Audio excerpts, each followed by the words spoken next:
Welcome back to another episode of The Sweet Spot. This is John Sherman from the Four Foundations of Golf. And as always, I'm joined by. Adam from Adamian Golf. So, all of you listening to the show have likely been playing golf for a long time, maybe some newer golfers, but I'm sure some of you or all of you have experienced pain at some point. We've had episodes where we've talked about pain, and fitness and strength. And today we're going to focus on I think a very common pain, lower back or back pain in general for golfers. So with that, we have someone who's an expert on this and who's going to give us a holistic discussion on back pain and what we can do to prevent it, to treat it, and all that good stuff. So we have Gavin Routledge with us today. Gavin, welcome to the Sweet Spot. Hey, thanks for having me on. So will you promise everyone by the end of this episode they'll never have back pain ever again? I might not go that Just far, kidding. but Just kidding. they'll certainly be well informed. Yeah, pain sucks. Like everyone hates pain. And, I've had lower back pain. So we can discuss some of the things that I did. And I'm excited to learn more. So before we get into the nuts and bolts of this, you want to give just a quick introduction on who you are and the work you do? Sure. My background, I'm an osteopath by profession.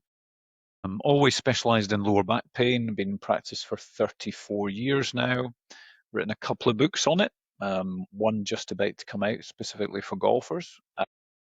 And I suppose my fascination with pain began when I was a kid because I played rugby and I had lots of injuries, and it always fascinated me why pain was there sometimes and not there other times, despite the fact that, you take some pretty big hits, but you just get up and run off. So yeah, my master's degree is in pain management. So I would say I'm very much on the pain side, and I'm sure we'll dig into the kind of the biomechanics and the pain and all of that stuff as we go along. But yeah, that's me professionally. Golfing wise, golfed since I was about 9, I think. My grandfather was a big golfer, gave me my first set of clubs when I was 9, ladies' clubs, of course. And I was still using the driver when I was 14, when one of my pals pointed out to me it was the cause of my vicious slice. Because obviously, 14-year-old boy, you're going to swing the club pretty fast. And yeah, apparently the club face was wide open. Who knew? Persistent problem with a lot of players, open club face. Yeah, yeah. So where do we start with back pain? Do you want to address some myths, root causes? Where do you like to start when you educate golfers about this in general? Because like many health issues, I feel like it's a black hole. Like you can go online and just get a million different reasons why your back's hurting. Some of them good, some of them not so good. So where do you start with people when you try and educate them? Well, where I start with golfers is always trying to determine how much of it is golf and how much of it is not golf. And that's fairly obvious, and yet something that's often missed, because in the world of golf, of course, there's that focus on the golf, on the swing, and how you can adapt your swing to take some of the load off your back. But the truth is, if you turn up for a game of golf, you play golf, and you're not too bad after it, but then you sit in the clubhouse afterwards and then you get up and then your back's really sore, then maybe it's the sitting in the clubhouse that's more of an issue than the golf. So I would always dig into the causes and the relationships between things that you do and your pain. So that's the first place I'd start, is trying to associate what are the triggers for your pain and then work back from there. So How do you know that? Because, for example, I've been suffering with my hip. It's gone now, luckily. But it was the only thing that hurt it that I could see was the golf swing. I could walk, I could run, I could move around quite easily. But when I made a golf swing specifically with the driver, I'd almost collapse in the follow through. But it was only maybe 6 months later that I got into the car with a bunch of shopping, and I got in and twisted awkwardly and felt it then. And then it all came flooding back to me. It's like, oh, I remember that happening 6 months ago. But like at the time, in the moment, it was just like, oh, that's a little bit of pain. But then I didn't connect the two for a while. Um, okay, is so there a yeah. way of knowing these? Yeah, how do you find it? I guess that's the big question is how do you identify if it's non-golf or golf? Like what questions and screening do you do with Yeah. with golfers? So the metaphor I've used for 30 years now is called the cliff of pain. People typically come and see me or consult me online when they have a flare-up of pain. And I describe that as being in the sea of suffering. So you're suffering, your back sore, you have sciatica, whatever it may be. So do people want to jump off the cliff of suffering into the sea of They don't pain? want to, it just happens. So one of the questions is, and sometimes it's not obvious, as in Adam's case, but sometimes it's, what were you doing just before the pain flared up? And that's what I call a trigger. And a classic phrase we hear in practice is often, all I was doing was. And so it might be putting your clubs in the boot, the trunk, as you call it, putting your trunk clubs in, or tying your shoelaces. But that phrase, all I was doing was, tells me that's something you've done hundreds, if not thousands of times before without triggering pain. In which case, all it is the trigger. It's the thing that pushed you off the edge. But what's much more interesting is, what was it that pushed you close to the edge in the first place? And I call those risk factors. And to complete the picture, or the story, if you like, what people classically do is they use relievers to regain the cliff top. That might be medication, it might be manual therapy. There's all sorts of things, hot, cold packs, that will make you feel better. But the chances are they're only taking you as far as the cliff top again, and then you're still on the edge, and then all it takes is another trigger and you fall off again. So the knack is always working out what were the risk factors that caused you to be on the edge in the first place. That And go? what do those look like typically? Are they just completely different for all types of golfers? They're different for certainly golf. Okay, let me answer that more completely rather than digging straight into golf. So there are known risk factors for lower back pain. Now, Adam had hip pain, which may or may not have been related to his back. Actually, Gavin, this is ironic because before you even came on the show, probably about 2 weeks ago, I was putting my clubs into the car, or I was pulling them out, and Really? one of the clubs got a little stuck. Me being impatient, I pulled a little harder, and I had a jolt in my lower back. And I feel like I'm on that cliff right now, at the He's moment. gonna jump Whenever I'm Excellent. off it. working out, I'm like, oh, this feels a Okay, little funny. brilliant. So we can do a Cool. live consult here. Good. Perfect. So let me answer the theoretical question, and then we'll come back to trying to solve Adam's problem. So there are known risk factors for persistent lower back pain. And then we can split them into two types. There's what we call primary risk factors, and those are things that will take you from no back pain to your first episode of back pain. And then there are secondary risk factors, which will convert you from a short-term sufferer to a long-term sufferer. And there's a lot of overlap, but the primary risk factors are loading, and there's three types of loading: peak load, which is lifting heavy stuff; cumulative load, golf, so it's not heavy, but you do it repeatedly; sustained load, so that's staying in one position for a prolonged period of time, and a classic one is sitting. So there's loading, and then there's work-related stress. Who knew? But specifically, work-related stress increases your risk of first-time back pain. Smoking is another one. Being significantly overweight is another one. And driving plant machinery, so vibrating machinery, so tractors, all that kind of big stuff. Those are the primary risk factors. The secondary ones, the ones that we can add in there, are weak lower back muscles, so lack of endurance in your back muscles, and what we call catastrophizing, so someone who makes things worse than they really are, and people who are prone to anxiety and or depression. So is that like more into like the psychosomatic part of it where like they're dwelling on it more and it becomes a bigger Yeah, problem than it should be? Is that Yeah, so fair? we wouldn't call it psychosomatic, we call it psychosocial. So psychosomatic is more where you're thinking something and that creates a physical symptom, whereas psychosocial is there are psychological factors and there are social, often relationship factors, that increase your risk of pain. And it's fair to say across all persistent pain, mood is strongly related to persistent pain. So if you're someone who's prone to depression or anxiety, you're more at risk of all sorts of persistent pain. And is that a genuine mechanical change when someone's that way inclined, or is it just, hypochondriac would be the word that my parents would have used? Yeah, I mean, and now you're digging deep into what is pain, and Yeah, I know pain's a complex topic. it's a very and I'd love to dig into that. And I've got something I call a pain equation, which I think helps simplify and helps people understand why they're in the amount of pain they're in at any given moment in time. And it's not just about what's happening in your back, but for many people, that's a big factor. Can we go back to All right, so Adam's back? Because I yeah, think yeah, let's I that'll don't be wanna a take you too far off the beaten path. So great yeah, case let's go study. to diagnose Adam's back. So you were leaning into the car, the club got stuck, you gave it an extra wrench, and instant pain. Yeah. Yeah, it wasn't super severe, but it was like, "Oh, I better not do that again. Let's, engage my glutes for the next one." Yeah. And how did that pain change over the next couple of days? It actually moved up the back to the mid back and then down, which kind of helped me think, "Oh, well, it's probably not a slip disc or anything like that." I mean, you'd know if you slip a disc, I believe.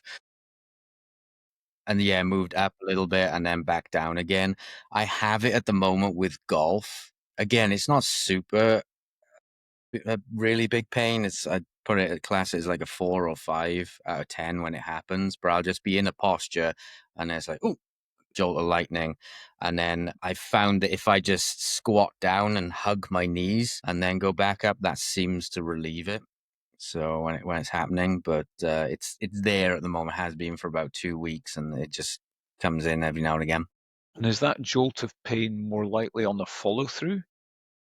No, it's literally just when I'm standing. Actually, when I'm moving, there's no pain.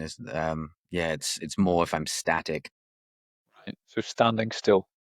but in a Okay. golf posture, so kind of slightly bent forward. So there's a little load on the lower back, but it's not hurting when I do rotational movements, ironically. Is there any difference between just a kind of classic iron swing and putting, for instance? The two Yeah, postures are actually, I think I usually felt it different. more with putting. It is there with an iron swing, but yeah, I felt it a Yeah. little bit more with putting. I'm a little bit more bent forwards. And how is it if you putting your tee in the ground or pulling the ball out of the hole? Yeah, I believe I've had it a couple of times going to get the ball, Okay. maybe And how bending is over it? to mark the ball.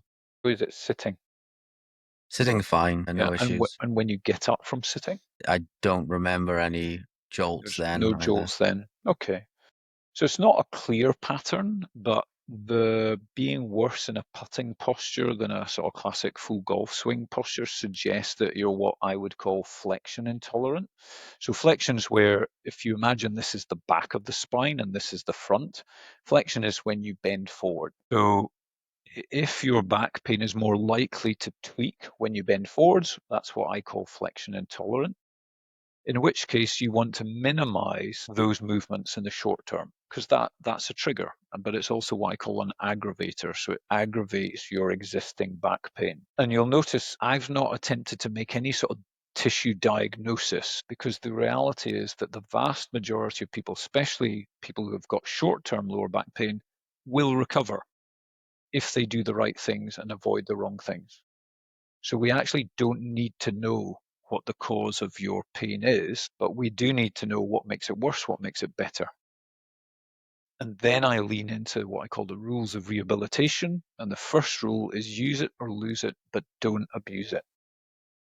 So if you know that your putting posture is potentially going to irritate it, try and just change that posture in the short term. Just, stick your bum out a bit more rather than curling forwards. And in everyday activities, I would just be a little bit wary in the short term of forward bending in your lower back. Just try to minimize that so that you're just taking the load off, and the chances are it will just heal.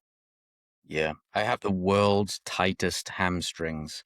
In school, in Yeah. the sit and reach test, I was always the worst with that. I could barely scratch my knee.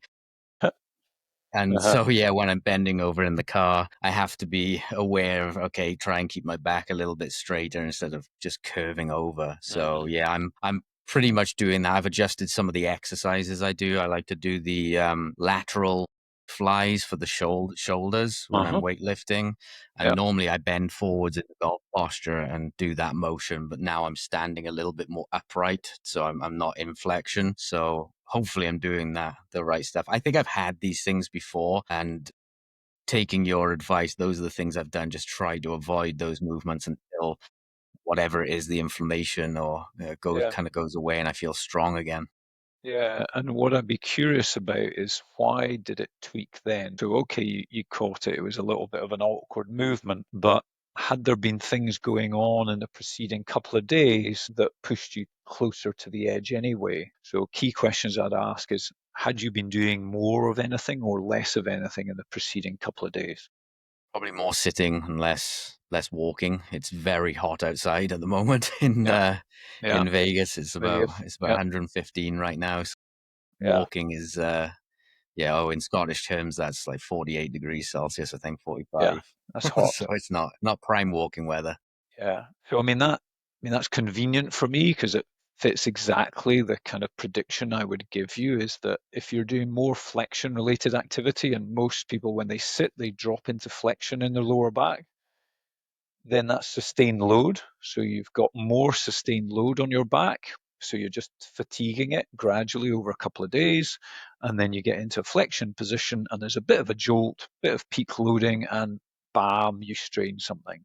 And like I say, it doesn't really matter what it is you strained. It does in terms of predicting how long it's going to take to recover. So if it was an annular strain, which is a kind of mild disc problem, it's going to take a few weeks. Whereas if it's more kind of muscular, then, it'll feel better within a week to 10 days. So the first thing sounds like identifying the root cause of the pain, whether that's your risk factors or the activity that's making it worse. Once you're able to decipher that, does the short term and long term rehabilitation plan look different for most golfers, or do you kind of recommend the same like bread and butter best practices for lower back pain? Like how does, because everyone wants to know, like, obviously the question is, what do I do to make this go away?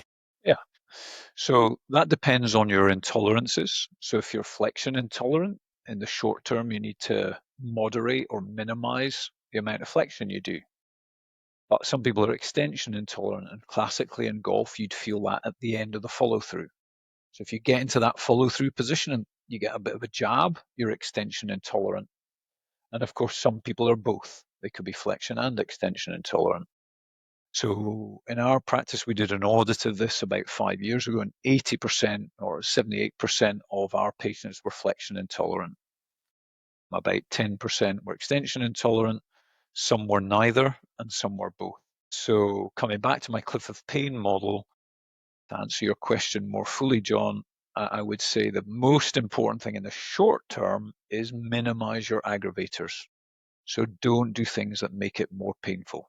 And so we're Like back play to the golf? exactly, or Yeah. play golf in such a way that you're not aggravating it. A lot of people, especially guys, kind of reluctant to shorten the backswing, but it's such an obvious thing to do when you're in pain. It's just decrease the forces. You can still play, but maybe not going to win any trophies. But especially for amateur players, I'd say it's better to be on the course and not in pain than it is to be at home and not in pain. Yeah. We'd all rather be on the golf course, obviously. So that It's would be the first interesting thing. with my hip pain. I had that for 6 months, and I was doing probably causing a lot of it myself. I'm like trying to do different stretches every single night, just overdoing it, and it just wouldn't go away, and it's really frustrating me. And then when I did that move in the car again, and I was like, okay, that's what it is. I stopped doing that, so I'm very, very careful getting in the car now. And I stopped stretching as well, and then it went within a week. So I'm probably one of those people who, I'm trying my hardest to get rid of it, and I'm probably shooting myself in the foot by doing that. Yeah, I mean, stretching is an interesting one, especially when it comes to lower back pain and sciatica, because it feels nice. And so people like to stretch, but in a significant minority of people, it's actually preventing them from healing. So sometimes it's obvious the use it or lose it, but don't abuse it principle. So if you're stretching and it's sore, don't do that. But sometimes there's a delayed pain effect, especially with disc problems. You can be stretching, it feels fine, it feels nice, but the next morning you're really stiff and sore. Take out the stretching, and all of a sudden you'll start to recover because you're not what I call picking the scab. And that's very common with disc problems, that you just overstretch them, they're just never going to heal.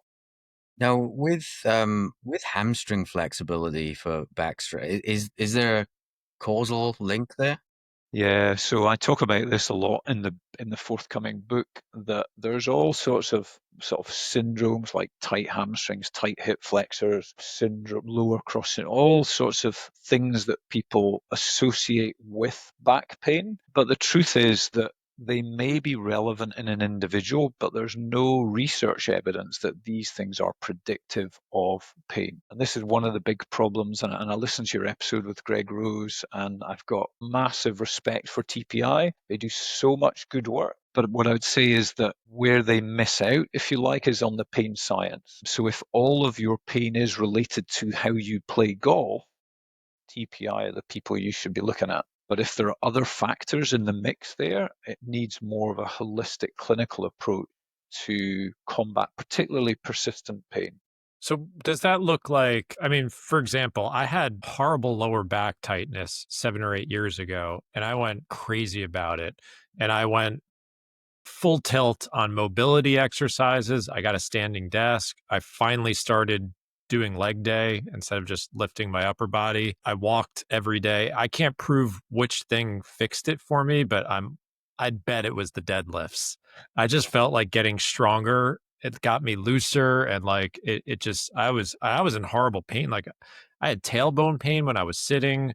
It was difficult for me to play golf, and I just kind of changed my lifestyle. Unfortunately, it worked. I mean, I'm a case study of one there, but is strengthening part of it? Is mobility? Like I know there's so many different directions you can go. Yeah. So that first rule of use it or lose it, but don't abuse it. Any movement that you can do that doesn't increase your pain is a good thing.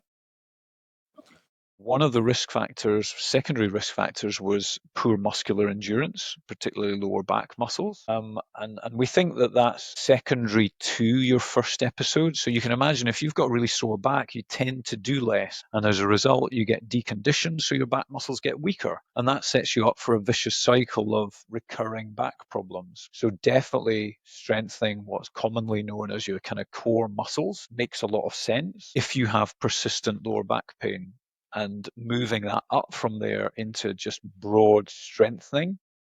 Definitely. And hey, we all hear about, and I listened to some of your episodes around the relationship between distance and ultimately winning. So, of course, especially in golf, you need to be strong. And I have no problem. In fact, we encourage our patients. We've got a PT and sports scientists in the business. So, we're always trying to take people what I call as far back from the edge as possible. And part of that is strength training. Is it, when I tried to research it when I was experiencing that pain, I kind of went down the rabbit hole. And a lot of what I was reading was like, well, the pain might be in your lower back, but that's not the problem. Like Adam said, like I was tight, like I couldn't put my socks on. Now with hip mobility and all that stuff, I feel pretty mobile. And I've read you can get a scan of your back. There could be tears.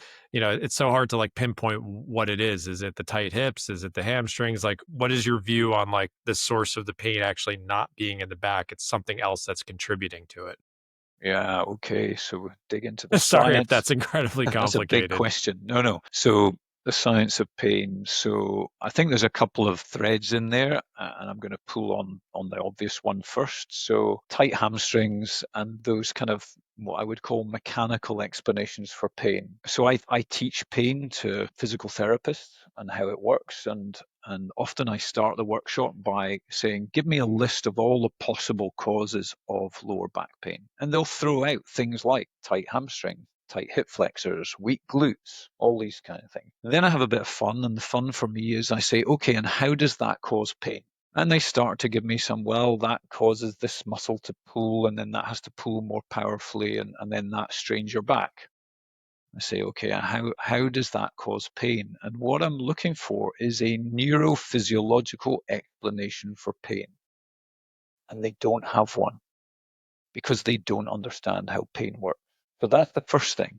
And as you hinted at, John, you can do x-rays, and this has been done many times, x-rays and MRIs of people, and you find, so for instance, for 50-year-olds, I think the figure is 68% of them will have degenerative discs, but those are people with no back pain or sciatica. Yeah, that's what I read. Like you could scan someone and be like, "Oh, do you know you have tears here and there?" Be like, "Oh, it feels fine."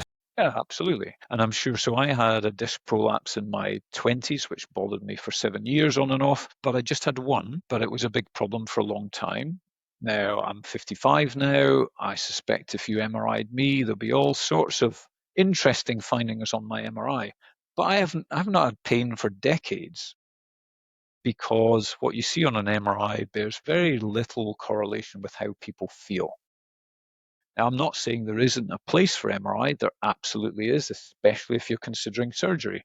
You want to have a damn good look before you go in there. But what you see structurally in somebody's spine often does not correlate with how they feel. So the obvious question is, how does pain work? So I'll not give you the full story, but the pain equation seeks to explain to people exactly why they have the amount of pain that they have at any given moment in time.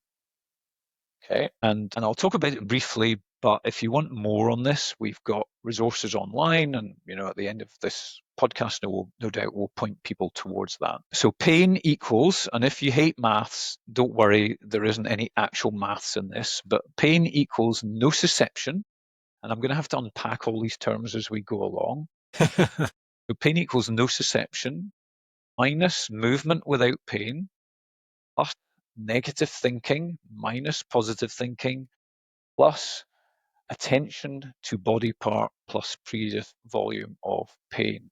Hard to remember that. So let's go back. Is that your pain equation?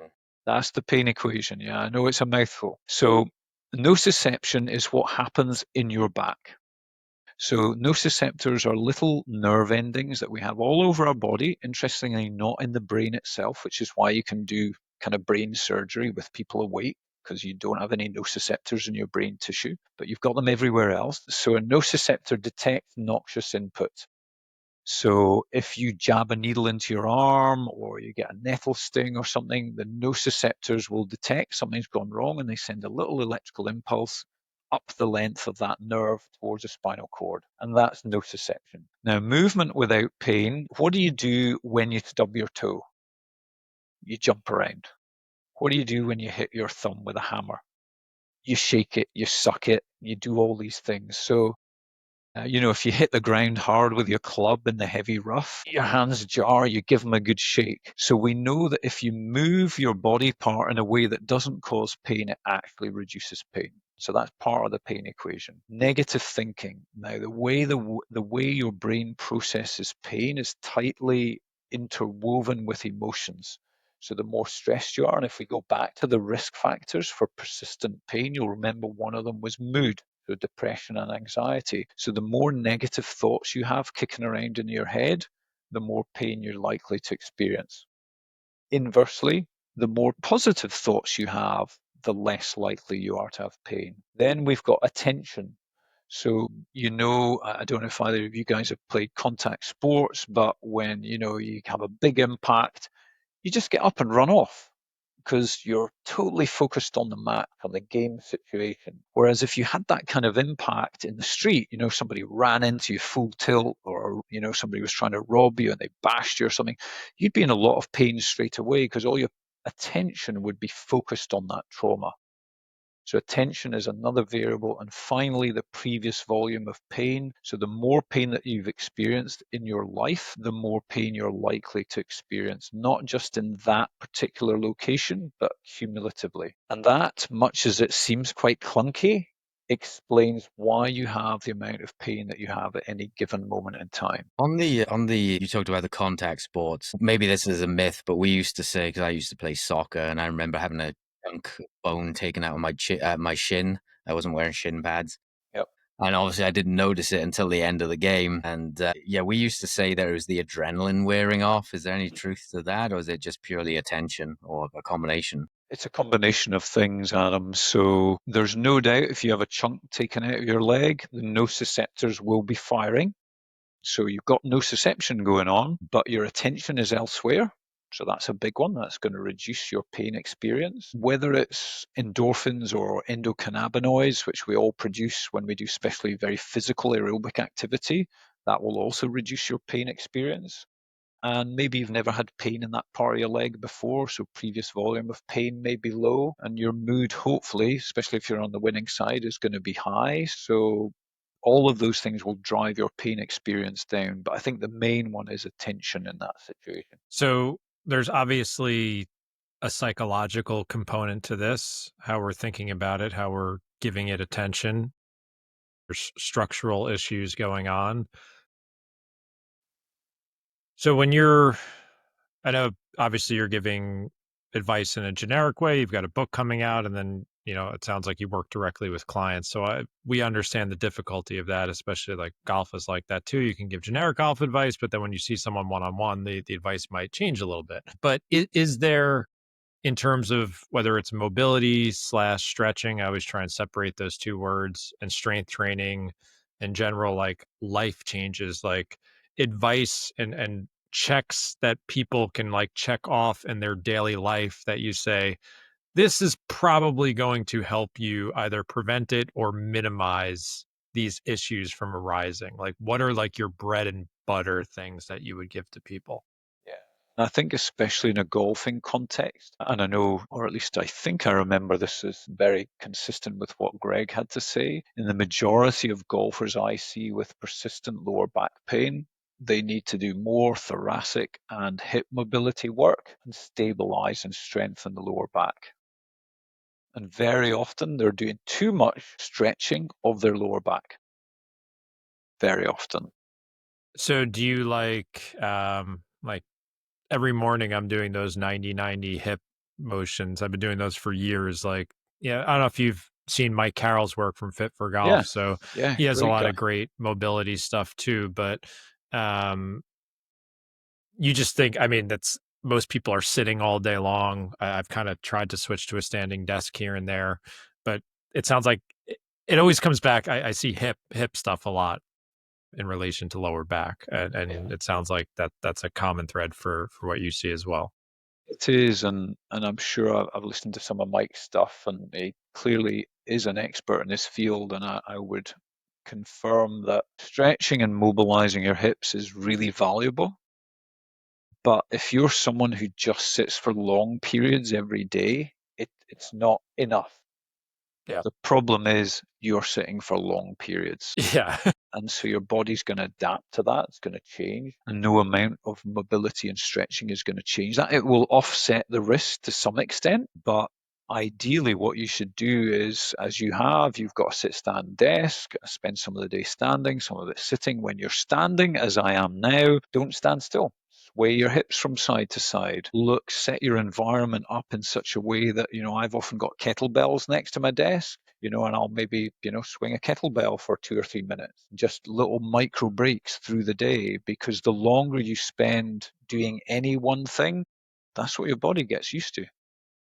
So yeah, and like you, I prefer mobility rather than stretching. Stretching has its place, but it needs to be very specific and only when required. I think people can overstretch, frankly, and especially when it comes to lower back and golfers.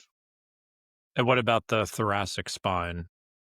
Yeah, look, your thoracic spine, it's got the ribs attaching onto it. It's built to be stable to protect your heart and lungs. It needs to be a fairly stable structure. But of course, it's designed for those rotational movements, which are so important in golf. Your lumbar spine is not well designed for rotation. So your thoracic spine should be doing most of the rotation in partnership with your hip. So if, again, you're someone who sits, whether it be at a desk or driving a car, your thoracic spine is going to stiffen up. So you should be doing lots of mobility work for your thoracic spine, both generally and specifically before you play a round of golf. So do you like that the world's greatest stretch one where you're it's hard to, most people are listening to this, we don't have Yeah. video, where you're kind of like extending down and like rotating your left arm into the air while in like a kind of like a stretched hamstring. Anyone could Google, it's called the greatest stretch in the world. Do you like that one for thoracic mobility? Yeah, I've got some of my own that I like, although when I say my own, I mean I think, we're just reinventing the wheel. No doubt Yeah, no somebody one else really did it owns hundreds anything of in years any ago. field, right? Yeah, so one I use a lot with golfers is called the figure of eight. You do it sitting down, and you put one hand on the opposite shoulder and the other hand in underneath that arm. So you've got hands on your shoulders in essence, and then with your elbows on your chest, with the points of your elbows, you're trying to draw a figure of 8. And you want that 8 to be as tall, the top of the 8 to be as high up as you can get it, and the 8 to be as big as you can get it, but keeping your elbows on your chest so that all of the movement in essence is coming from your thoracic spine and not from the shoulder girdle. So I would tell them to do 30 seconds one way, put the other arm on the top and draw 30 seconds in the opposite direction. And that's a really good thoracic mobilizer. What's the difference between mobility and flexibility? Is there a difference? I don't know because I hear these terms, but Well, you hear like range of motion versus Yeah, I think different people have different views on that one, and I don't know that there's a consensus. But I think flexibility, generally, most of us would agree, is about a range of motion thing. So, how far forward can you bend? Like, can you get past your knees? Can you touch your toes? That's flexibility. Whereas mobility includes flexibility, but it also is what's your freedom of movement and how easy is it for you to move within your range of movement? Does that okay. make sense? Yeah, I almost had it as kind of flexibility with some kind of load attached. So, if I could lie on that's how I thought of it. If I could lie on the floor and touch my toes, but then when I stand up and there's a load, I can't do it. I've always thought of that as flexibility versus mobility, but Yeah, I think of flexibility as more of a passive thing, like it's yeah, not very functional, like it's just a measure of how far you can go. Whereas mobility is a bit more functional. It's, what movement capacity do you do, and do you have control through that range of motion? in terms of strength training, I'm always trying to get people to think about strength training in general because I think it's just a good thing to do as we age. Is that a bigger needle mover for you, or is it something that you're like, nice to have, but I would say doing these mobility things are better for lower back pain? Where does like overall strength fit in and the ability to have the endurance to play 18 holes without people on the back nine, like their back starts tightening up and you say like, well, get stronger. Like that's going to help there. Like, is that kind of a no brainer for you? Yes and no. So ultimately, because I'm a clinician, I'm always looking at the individual and what they Mhm. need. So where you're starting from and where you're trying to get to. So that's the first starting point for me with people is, what are your weaknesses? What's holding you back? What's aggravating your problem if you have a pain? But then my third rule of rehabilitation is keep the end in mind. So what's the ultimate goal? And so very commonly with golfers, they say, oh, I just want to be able to play 2 or 3 rounds a week. And they forget to mention that actually once or twice a year, they like to go on a golf trip. And And play there, 14 rounds in 10 yeah. days with their buddies. And so for me, that's the goal. If you want to be able to do that pain-free and what we call pain-free and confident that you're going to remain pain-free, that's what we need to be training for. And so strength is definitely going to come into that. And I think we in the health arena, we all hear a lot more about the benefits of strength training now than we did 10 years ago. And way back in the 70s and 80s, it was all about aerobic fitness. And I think the truth is that there's more and more evidence coming out now about the value of strength training, particularly as you age. And one of our programs we run is called Golf into Your 90s. And clearly it appeals to mostly golfers over the age of 50. If you're younger than that, you tend not to be Really? The thinking. 20-year-olds aren't about that? Not typically, no. And many of these people, especially the women, are not doing strength training. And yet is one of the most important things you can do as you age, especially when it comes to retaining muscle mass and bone density. Definitely, we're big on the strength training stuff. What about walking? I mean, I'm a big walker. I love walking. Like, does that, I mean, that's a way to kind of resist sitting for a while. Does that have any like specific benefits to relief in the lower back? For sure, yeah. I mean, I mentioned 78% of our lower back pain patients are flexion intolerant. Probably 99% of those people will be better for walking. So if you've got flexion intolerant lower back pain, you're almost certainly going to find that walking is going to relieve it. So I know you're from Scotland, so taking a buggy over there, you need literally a medical exemption. I've been there enough to Yeah, find that out. yeah, In America, unfortunately, sometimes golf courses don't allow golfers to walk for financial and design reasons. Sometimes the holes are just too far apart, but a lot of golfers just don't walk the course. Would you tell someone, especially let's say an American golfer, like, man, if you just walked the course versus sitting in that cart the whole time, that might help alleviate the issue? Yeah, I mean, I haven't driven. I've only been in a golf buggy twice in my life. I've played 2 rounds of golf in a cart, and the suspension in them isn't great. Yeah, So you're the bouncing chances around a are bit. you're sitting in relative flexion and getting a few shocks through your lower back. Then you're stooping over to put your ball on a tee, and you're in flexion again. And for me, that's a recipe for bang, your back goes. So walking is so much part of being human. I mean, we evolved. We were very transitory. We'd stay in one place for a while, then we'd move on, and we walked vast distances through most of our evolution. So, absolutely, I would encourage people to walk as much as they can fit in. Got another selfish question, but I'm sure lots of listeners will have had this as well. About 8 years ago, I remember waking up one morning and I was just in the middle of my spine. I felt like I'd been hit by a truck, and it kind of came out of nowhere. And then I got up, carried on, and throughout the day, just no issue, standing around, walking, no issue. And then next day it was worse and worse and worse. And for about 3 years, I was only getting maybe 4 hours of sleep because it was that painful. I would wake up 4 hours in and I'm just like, I can't get back to sleep. I started reading up and people were talking about sleeping on floors and things like that. I tried that, didn't do anything, made things worse, but I was just getting flatter and flatter. What fixed it for me, well, I say fixed, got rid of the pain, was I was in an Airbnb, and when I arrived, it was late and got to the bed, and one of the slats was broken in the bottom of the bed. And so it was almost like a hammock. And I was looking at this bed thinking, oh, this is just going to be the end of me, but I have no option. So I sat in it and I was curved over, spine curved over like this. And I woke up next day, like 10 hours later. I'm like, oh my God, I didn't wake up in 4 hours. And I had just the nicest feeling back as in the last 3 years. And so since then, I've used one more pillow and that seems to help it. Is there anything in that? I guess sleeping in general, because we spend a long time on a Yeah, I, mattress. I Yeah, mean, pain and sleeping is an interesting one because there's no movement there. It's just like Mm. staying in one place. yeah.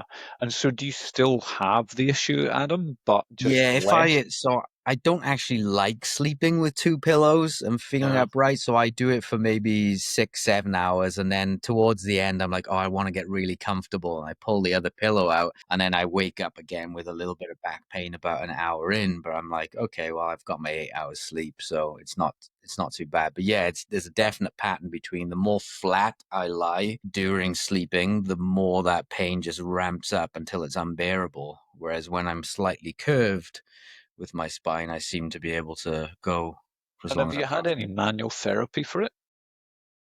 No, I'm very frightened of that stuff. I've heard stories of chiropractors like putting Yeah. people in paralysis. Those videos are terrifying. I've seen some of those, like, people, like, snapping their necks. I'm like, how do you let someone do apologies to, there might be some chiropractors listening. Maybe I'm Yeah, offending and people, hey, but they look listen, scary.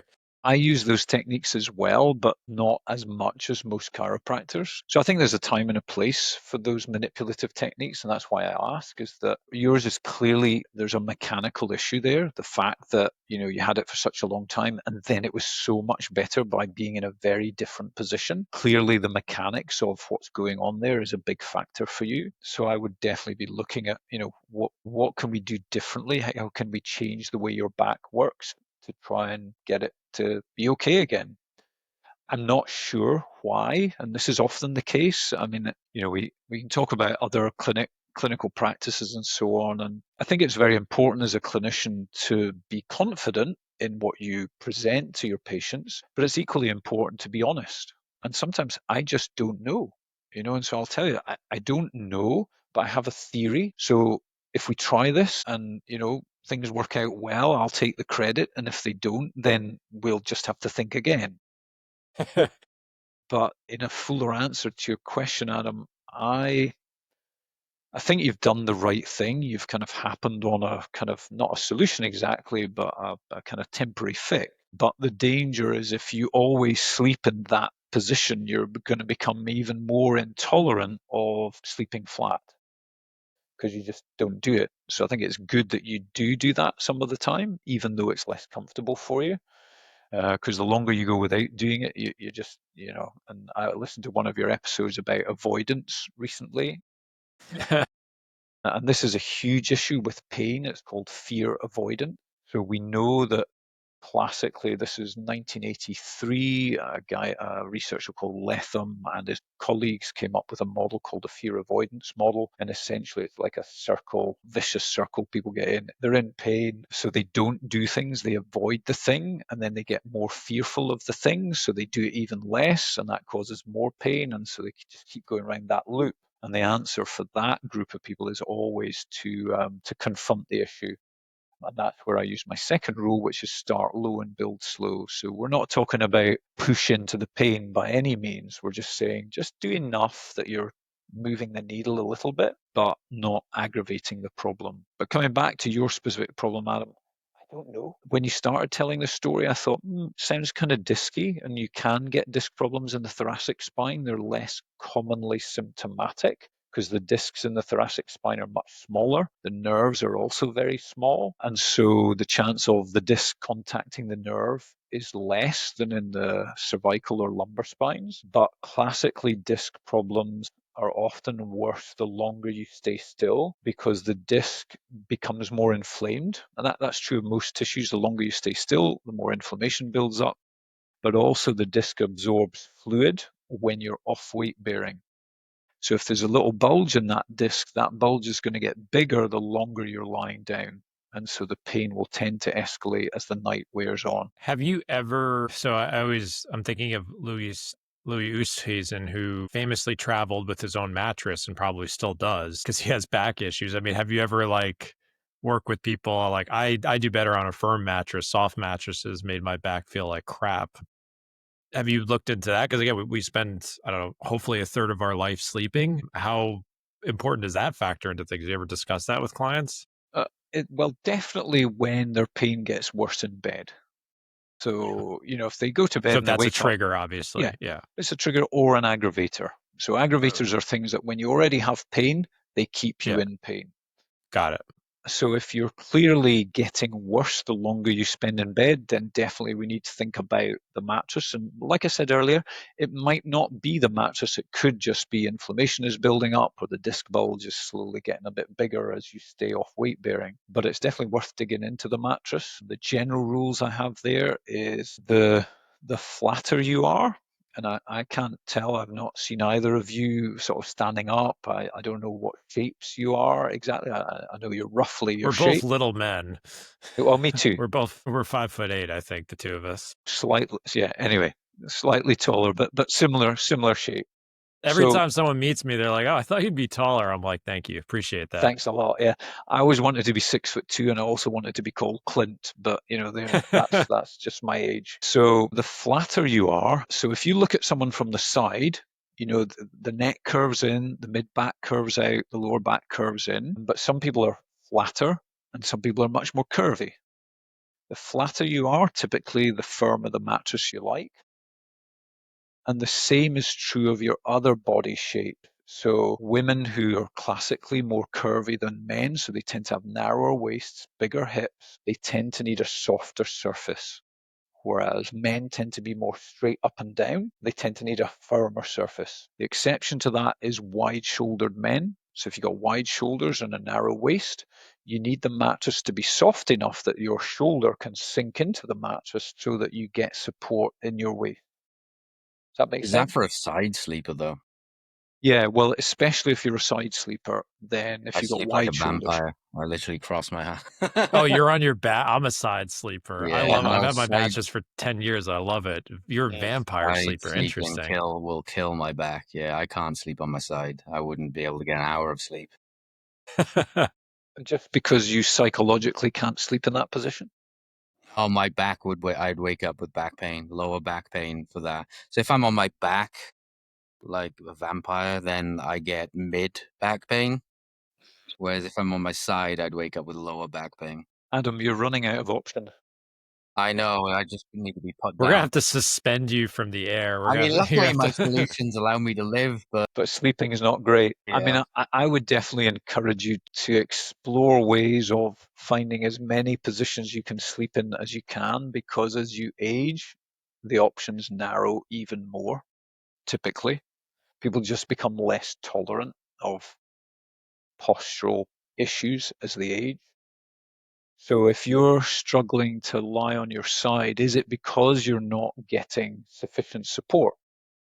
Yeah, I got a little bit better. I put one of those lumbar support pillows underneath the side, and I was able to, because it's very comfortable to me. Sleeping on the side is like, oh, this is so comfortable. But then an hour later, I'm like, I can't do this. Similar Because your for lower lying back is flat is sore. more comfortable. Lying completely flat, one pillow behind my neck is more comfortable, but I can't do that for more than 2 hours. Luckily, I've got one of these beds that, mechanically moves. And so it's like a hospital bed. So I can move it around. I don't use it anymore because the two pillow trick works for me. But yeah, maybe I need some. I mean, Yeah. if it is a bulge issue that you talk about, what are the options for that? You talked about mechanical movement. So getting a chiropractor to punch me in the back, or what? It's like a No, well, sledgehammer I to would your. say no if it is a disc bulge, but there are ways of encouraging those disc bulges to heal. So I specialize in the non-surgical rehabilitation of disc problems. And although that includes, in an optimal way, manual therapy, that's the least important part. The more important part is making sure that you're doing all the right things and avoiding the wrong things, and then let your body do the rest. Your body should be able to heal. It can recover from amazing traumatic incidents, and yet you've got something that's just not recovered from. And more often than not, I think that's because people are doing the wrong thing without knowing it. But for me to answer you specifically, what should you be doing? I'd have to spend a bit more time digging into the specifics of your problems. Let's talk about the mental aspect of like pain and the fear and the dwelling on it. You said something earlier that was interesting to me. I've had on and off elbow issues the last few years, and there's I've had MRIs, like there's tears there, there's physical damage, but it kind of flares up and goes away. And I was in, when you're in I was thinking what you said about being in a more positive frame of mind. Like I was just in Scotland on a very fun trip, and my elbow really didn't bother me that much because I think I was just so excited and distracted by the amazing golf, and my elbow tearing into your firm turf over there didn't really bother me as much. But there are other times where I play and I'm like, man, this thing hurts, or afterwards, where when kind of the adrenaline wears off. So, I've been thinking about that as like my fixation on this issue, sometimes the problem, and maybe sometimes I need to let go of it a bit. So, when you work with someone who maybe sometimes, there's a mental element to it, like what are some of the best practices there?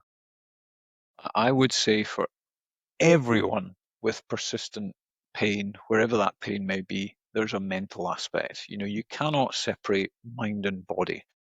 They were separated artificially by the church and Descartes back in the day. And people who are resistant to this idea, I always say to them, what is a blush? A blush is a physical manifestation of an emotion. So body and mind are closely associated. They're completely interdependent. So if you've had pain, and particularly persistent pain, then there'll be an emotion associated with that. Of course, because nobody wants to be That in sucks. pain. Yeah, It it's it's sucks. it's miserable, and that emotion becomes embodied within the pain. Now that might all sound a bit woo-woo, but we know how this works in the brain. So, and again, I'll get a little bit technical. So when you have a pain experience, wherever that pain may be, there's a whole collection of neurons, which are nerve cells, that all fire simultaneously in the brain. It's called the neuromatrix. So if you have, let's say, right-sided lower back pain, there's a whole, like thousands of a collection of neurons that all fire at the same time, and that equals right-sided lower back pain. The longer your pain persists, what we call the sensory cortex, which is a frontal part of the brain where we are able to localize the pain to that body part, the sensory cortex. it's part of that processing. It's part of the neuromatrix. But the longer you have pain for, the less the sensory cortex is involved in that, and the more it's pushed back towards the hindbrain. So chronic, which is another word for persistent pain, is processed more at the back of the brain, which are the emotional centers, than it is with short-term pain, which is processed more at the front of the brain. So the longer your pain goes on for, in short, the more likely it is to become interconnected with emotion. So it just becomes kind of part of you in a way, Yeah, listen, unfortunately. I had 7 years of persistent lower back pain in my 20s, and it took me a lot. It was during that time I worked out this cliff of pain model, and then I was able to pretty much solve my problem by removing the aggravators initially. But even years later, I could have flare ups of pain. And there was one incident in particular, I got some really bad family news, and I talk about this in the book. Um, and within 10 minutes, my lower back was like a 7 out of 10 pain. And at the time, I thought, I've got all this to deal with, and I've messed my back up. I thought I'd hurt my back. But 2 days later, the lower back pain had gone. And when I was thinking about it, I realized that actually it was just the whole stress of the experience that had triggered the old back pain. I hadn't done anything mechanically to strain my back. It was just the emotion that had flared up that old symptom. It's kind of like Pavlov's dogs. Yeah. Yeah, it's just an association. So for you, John, if you're playing golf, okay, there will be nociception happening in your forearm, because we know the tissue isn't that healthy, but sometimes you feel okay. You play golf and you're not bothered, and that's because all the other variables in the pain equation are more dominant than the nociception. Yeah, it's been interesting because it's been a few years of this, and I've obviously paid attention to it. And there will be times where I play and it's fine, and then the other week, unfortunately, it popped up in my other elbow, and I had a burning sensation on my forearm for 3 weeks, which is probably a great sign of tendonitis taking form. And then it just kind of went away after a while. I mean, I'm doing the rehab and all the smart stuff, but it's just something I'm trying to manage, obviously, because everyone's got something at some point. Yeah. And one comment on that is that classically, certainly when I was a student, we were taught that pain follows specific nerve distribution. But we now know that pain can not only refer outside those classical distributions, but it can also cross the midline. So it could be that pain starting on the other arm is actually not because something's gone wrong in that arm, it could be happening in your brain. And that might sound a bit freaky, but that's just the way pain works. I am open to any possibility at this point, but it's not debilitating. I can still play and I kind of manage it. So yeah, I think at what point do you tell someone being like, okay, like you're going to do all the right stuff rehabilitation wise, but there's also this other element where is it like, is the mindset like you're not denying it, but you're trying to not give the pain power almost? Like, what is a productive mindset to give someone who's really, struggling with persistent pain? I'm sure there's different techniques. I mean, essentially, it's important to be positive, and you might use a mantra for that. We use something called functional imaging training, which is a bit like positive visualization. And some people will use self hypnosis, and these are all valid ways of addressing that predisposition to persistent pain, and they're valid whether the pain is due to nociception or what we call central sensitization. So has the brain and spinal cord become sensitized to pain? And that's where my 3 rules of rehab come in. It doesn't really matter where the pain is originating or which of the variables are most active at any moment in time. Rules are rules. Just as they are in golf, you don't break the rules. And that's where I think often clinicians, they have a bunch of tools, but very often they don't have sound principles that you can always go back to. So I work remotely with a lot of golfers around the world, and we work classically in groups because people get a lot of benefit from hearing other golfers' experiences of their persistent lower back pain. It's kind of affirming, and like, oh yeah, you get that too. Yeah, Yeah, I'm that's not and alone. so they That why start we to. do that? Is that why we like to talk about our pain? I try not to, but it's like it's so hard when we experience something. Yeah. We want to talk about it. Yeah, but we can learn from one another, and I don't have all the answers. And just occasionally, I'm working with a group at the moment. One of them, she's not a golfer, but she sneaked into our golfing group.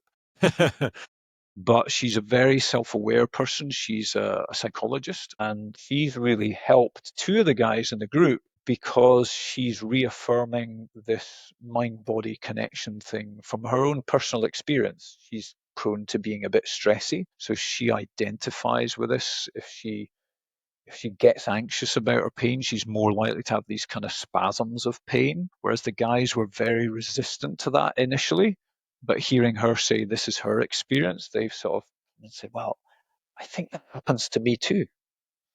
I've got one guy he's got the yips, and it's become associated with back pain as well now. So he stands over the putt, and it just can't do anything because his back is spasming and he's got the yips. And This game is incredible. I love golf. yeah, it's just poor guy's a bit of a nightmare. So part of what we do with him is positive visualization, self-hypnosis, and all the kind of stuff that you would do for the yips as well. And that's going to benefit his back pain. Now, on the whole positivity part, and I was thinking it in terms of painkillers as well. So I tend not to, even if I'm in pain, I will resist taking painkillers because my theory is pain is, it's there for a reason, right? We evolved to have it for a reason. And for me, it's like, well, there's inflammation there. So the pain is a signal to me not to aggravate that further. So, for example, I'm having a little bit of elbow pain, and another thing to the list. Let's His go. elbow. Yeah, Let's I have know. a I'm, group I'm listening session. to John too much, and I'm taking his stuff It's on. But spreading. It's yeah, spreading from my body. It's spread from my right elbow to my left elbow to your elbow. I'm going to keep my yeah, distance no, at my this Yeah, moment. girlfriend yeah. wants me to Gavin's do it. running out of the chat room. My girlfriend wants me to do a triathlon, so I'm training for that right now and grabbing the handlebars because I'm silly. I still feel like I'm 30 years old, so I'm like, yeah, I'm gonna do this. I'm gonna go for an hour, and then I haven't Yeah. used that part of my body in a while. But anyway, the thing that triggers it for me now, I can lift certain objects, no issue, but if I wash my hands, just that much pressure, because it's a very specific thing. My elbow is bent in a certain way, my palm is in a certain way, and that pressure, that's the thing that's triggering it for me right now. And so it's that thing of, well, I could take a painkiller and maybe not feel that, but then wouldn't I be aggravating the issue by saying, oh, I'm fine, I feel no pain, but if there's a mechanical issue there, it's almost like, so my mum has celiac disease, right? She's very, very allergic to wheat. It's not a wheat intolerance. It's actual, Oh, she can die from it. And she was taking some homeopathic medicine for it. And I suppose I shouldn't go down this road because there may be homeopathic people listening. Right? Here Okay, we go. I'll say it. I don't believe in it, right?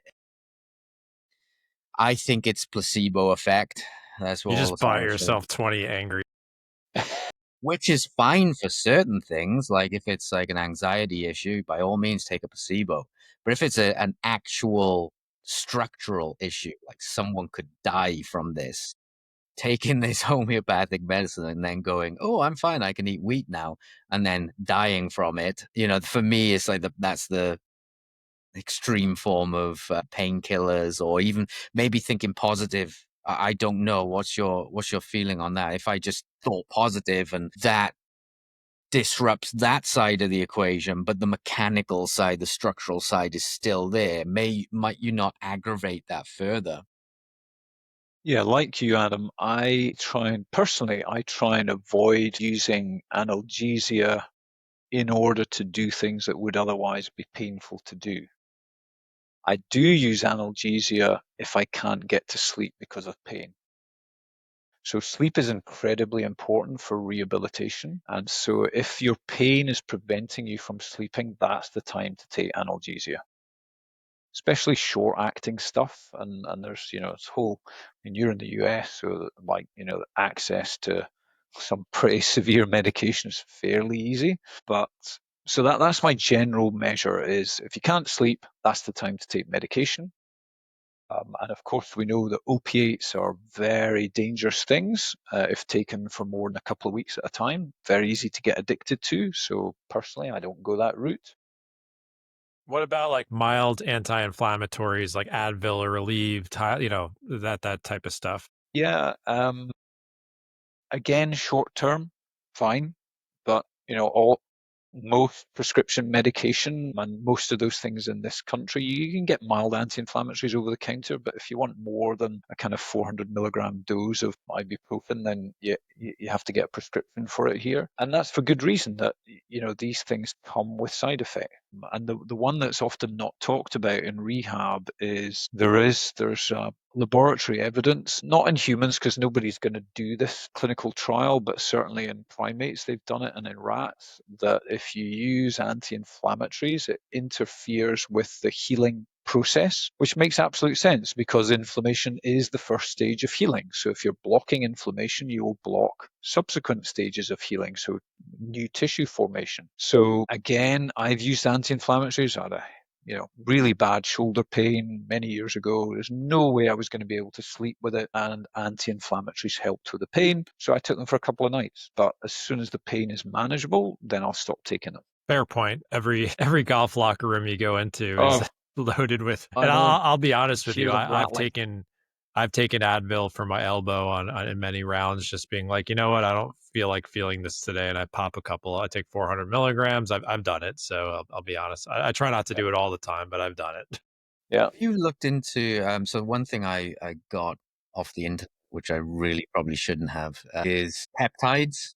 I Peptides. was So just a lot of researching BPC 157 Yeah. yeah, yesterday. that's the This is one that I've great. got, Yeah, BBC yeah, 157. I actually yeah, got it for my hip, and I Yeah. yeah. took one and it disappeared, but it happened to coincide with other things that I was doing, so I'm Yeah. not attributing it to the BPC. But yeah, there's a lot of talk of peptides, and with my elbow stuff right now, I'm just like, oh, every time I wash my hands, it triggers it again. I'm just gonna maybe go and get a shot in there and see if that gets rid of it. Have you explored those yet? So, Or I mean, I know so they're relatively I new. haven't personally. I've read about it, and I've got patients. I've got one guy who's Scotland's first professional bodybuilder. He's in the kind of top 200 in the world. Mac.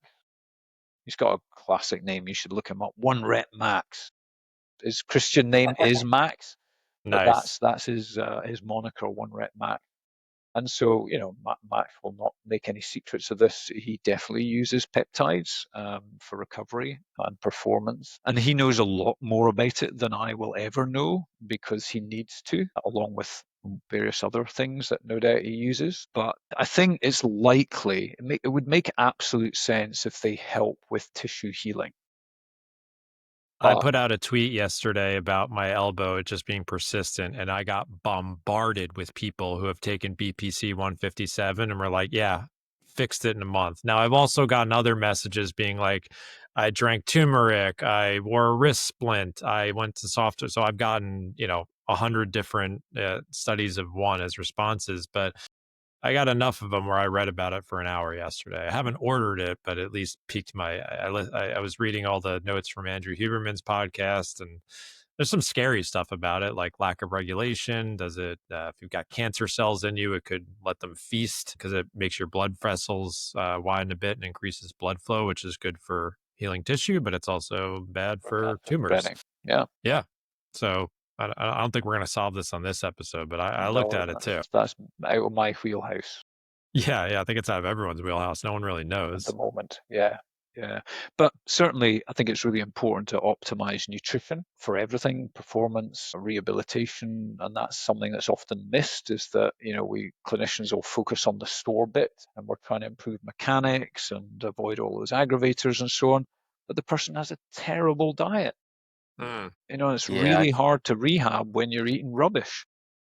I've done a lot of studying on nutrition, more for weight loss than anything. I know that weight loss encourages lower inflammation as well. Mhm. Um, I Yep. mean, weight loss in general, even if you do it eating bad food, even if you eat pure sugar and lose weight, you still get lots of benefits from it. Not saying that's the best way to do it. But then there's things like fish oils, turmeric, garlic, onions are very highly anti-inflammatory, at least according to.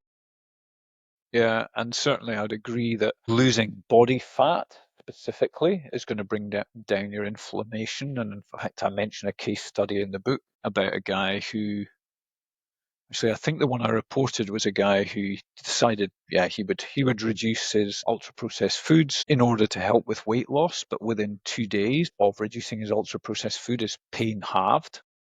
So I think actually it was the other. So he clearly won't have lost much weight, and nearly all the weight he had lost by then would have been water. But I think it was the reduction of ultra-processed food brought his inflammation down, hence less pain. But definitely reducing particularly if you've got more body fat than is good for you, then it's always going to reduce your inflammation if you bring that down. So it sounds like some of the greatest hits, if you will, of helping alleviate lower back pain would sounds just like, great life advice in general that we know, like get moving, walk, stand, lift weights, do mobility.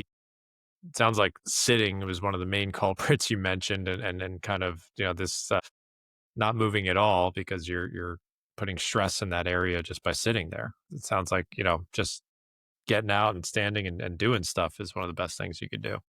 Yeah, and I think, John, the clinical world has made back pain worse than it needs to be by scaring people. So give these really scary sounding diagnoses like you've got an L4-5 disc prolapse that's compressing your L5 nerve root. And No. people think that's it, they're Yeah. screwed and they have to have surgery. But actually, I've probably got an L5. I certainly had an L4-5 prolapse when I was 19. So my L4-5 disc is definitely going to be worn by now, but I don't have any pain. And that's why when we work with people, we're interested in your MRI by all means and the kind of wear and tear and all of that. But we're much more interested in what makes it worse, what makes it better. Are you breaking the rules of rehab? So giving people a framework that empowers them to recover instead of saying, I'm going to fix your back. Because by the way, if I do, it's going to go wrong again. Whereas if you fix it and you understand how to fix it, then you're always going to be able to recover. Lines up very well with what we talk about in terms of golf, in terms of just, you can't just fix a swing. We're never fixed. We're more like a guitar that needs Or tuning. managing. Yeah. Yeah, and so it's understanding that is key, really. Yeah. Do you ever feel like, I know in general, talking with all the people I've met over the years who've had back issues, and like it's always the last resort is surgery, right? No one wants to go under the knife because that has, long recovery times, no guarantees of success. Have you had people where you're like, yes, you need surgery at this point. There's no other option. I mean, Tiger Woods, how many back surgeries has he had? Like, what are your thoughts on surgery and going on? Lots of thoughts. So I think there is evidence that it's probably still overused at a broad population level in some of the US states. We know that the higher density of surgeons there are, the more surgery happens. Business out here as well. They Yeah. like us sick and ill because they can make money out of us in America. Absolutely. But yeah, I think surgery should always be a last option, but the first option when it is clearly clinically indicated. And in the book at the beginning, I talk about what we call red flag. So there are questions that we ask people, and if you answer yes to any of these questions, then it increases the chances you're going to need surgery. And if you answer yes to 2, 3, or more, you probably need surgery. And that's So really you're important. obviously not against it. Oh, no, I've had many patients who have not had surgery because they've seen me, but they've needed to go on and see a surgeon because Yeah, they're in yeah. so much pain and so disabled and at real risk of that jeopardizing their bladder control forever or losing the ability to use one of their legs forever. So those people need surgery. Absolutely. Yeah. And I can't comment specifically on Tiger. I think all of us have watched that with fascination, and I would have loved to have met him when the whole thing started. And I like to think it would have been a different outcome for him, but who knows? Yeah, you don't know. We're coming up to the end of the episode here. Are there any other main points that you want to make to the audience that maybe we haven't covered? If you can jog your memory of I know we've Yeah, taken you, and we we talk, usually, we move it sounds like around you've listened to a few of our episodes. We like to twist and turn our guests in many different directions. So I apologize for that. But No, if not at there's all. anything that pops into your brain that we haven't covered that you want to discuss. Briefly, I think one thing I don't think you can emphasize enough is that people, this quick fix culture we live in, people tend to focus on the relief stage, understandably, because they're in pain, they want to get out of pain. But as soon as they regain the cliff top, they just go back to their old habits. Yeah. And then it happens again. And so they yo-yo in and out of pain for potentially years or decades. And where we like to focus is because lots of clinicians can help with that relief stage, but the real art is how do you get somebody right back from the edge? And I would encourage people when they're in pain to make that commitment, say, right, when I'm feeling better, I'm going to keep going. I'm going to keep doing that prevention phase, because what you have to do for prevention is a completely different process to the relief stage. So that's the first thing I'd say is don't just focus on relief, think about long-term prevention as well. So similar to someone going on one of those crazy diets to lose 20 pounds, they feel good about it, and then they go back to where they were, and the cycle repeats itself. Yeah, because often doctors will, certainly in this country, they'll tell you lower back pain is self-limiting. So, you'll get better within 6 weeks. What they don't tell you is that about 50% of people will have another episode within 12 months. So 23% of all people, including non-golfers, are persistent lower back pain sufferers. And 28%, according to Titleist, will report lower back pain after every round of golf. So, relief isn't doing it whether you're popping your Advil before you play. You still have a back problem. And the prevention piece is absolutely what I would always try and sell people onto. And finally, John, is probably, because I didn't lay them out in any sequence because we moved around, is those 3 rules of rehab. The first one is use it or lose it, but don't abuse it. The second is start low and build slow. So whatever you're returning to, build it up gradually. And the third one is keep the end in mind. So whatever you're doing, does it relate to the things that you want to be doing long term? And that's it. Nice and simple. All right. Well, I know you have some further resources that people can learn from. I think you had mentioned to us before we went on the air.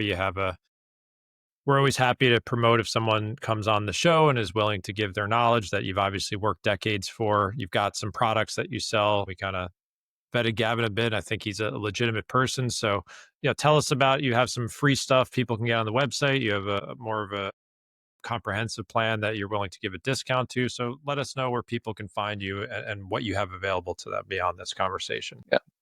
Thanks, John. So the main resource I would point people to is golf.painfreeandconfident.com. And from there are a bunch of things you can engage with. One of them is a scorecard, which will explain to you where you're missing, so why you're not able to achieve that long-term solution. And that scorecard's free to take. It's a sort of 18-item questionnaire and give you a result and further support then in the things that you need to do to achieve that long-term solution. We have a rapid relief plan, which currently is free, and that is exactly what it says on the tin, is to help someone to get from the sea of suffering back up onto the cliff top. So on that website, you can find the rapid relief plan. You can have a go at that.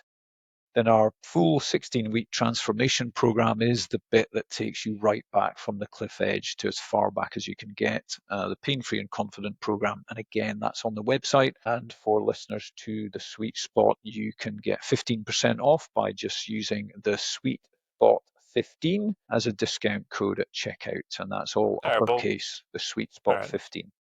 We'll put that in the show notes. Thank you for doing that. And so this episode, excuse me, I think will come out in the middle of August, but you have a new book coming out in September, correct? What's that going to be called? Yes, so again, it's Pain Free and Confident. And I think you said most people will listen to this, but in case anybody can see the video, that's the book. And that's my first copy ever. It just arrived this morning. All right. So it comes out on the 16th of September on Amazon, and yeah, I'm aiming to try and get that Amazon bestseller status. So it'll come out on that first 2 days only on Kindle. You can get it for 9p. I'm not sure what that'll be in dollars and cents. What are we at, like $1.28 per pound, something like Yeah, that? something like that. Less But less yeah. than $1. That's not bad. So, but certainly the paperback will be out within 2 or 3 days after that. But if you feel like doing me a great favor, please buy the Kindle version on the 16th of September. Pain free and Awesome. Well, confident golf. as authors, we love supporting other authors, so we'll put the We'll put the title of the book in the show notes so people can look out for it when it comes out in September, and definitely check out your site. Yeah, listen, pain sucks. I mean, Adam and I have both told you we've got pain, we deal with it. I'm sure thousands of people listening to this have pains. Hopefully, someone learns something, will make a lifestyle change, will learn more because pain sucks and we Yeah, don't want to have it. So, yeah, thank you so much for taking time and helping us learn a little bit more about this because I know every golfer I've met has had back issues at some point. So, it's a yeah. pretty persistent problem. It's Yeah, I'm been a gonna have to get pleasure. everything that you put out there before they turn. I didn't know, Adam, I didn't know you were suffering this much. I didn't know about the sleep Honestly, stuff. This is new honestly, I information to didn't me. really until this discussion happened, and I'm like, "Oh, yeah, I had that 3-year period where I could only get 4 hours sleep," and, "Oh, yeah, I had that thing." There's lots of little things for me, but I tend to just get on with it, but yeah, That's a it good sounds like stoic I'm on approach. the cliff's edge, so I need to come back from that. Yeah, yeah. Well, good luck with that, and thanks very much for having me on. And if listeners can learn as much from me about pain as they can do from you about golf, I'll be delighted. Awesome. Adam, where can everyone find your stuff? AdamYoungGolf.com. John, where can people find your stuff? Go to my YouTube channel, John Sherman Golf. It's very original. Thanks, originally named, maybe not original material. Thanks to everyone for listening, your questions, and your feedback. And we'll see you next time with a new episode.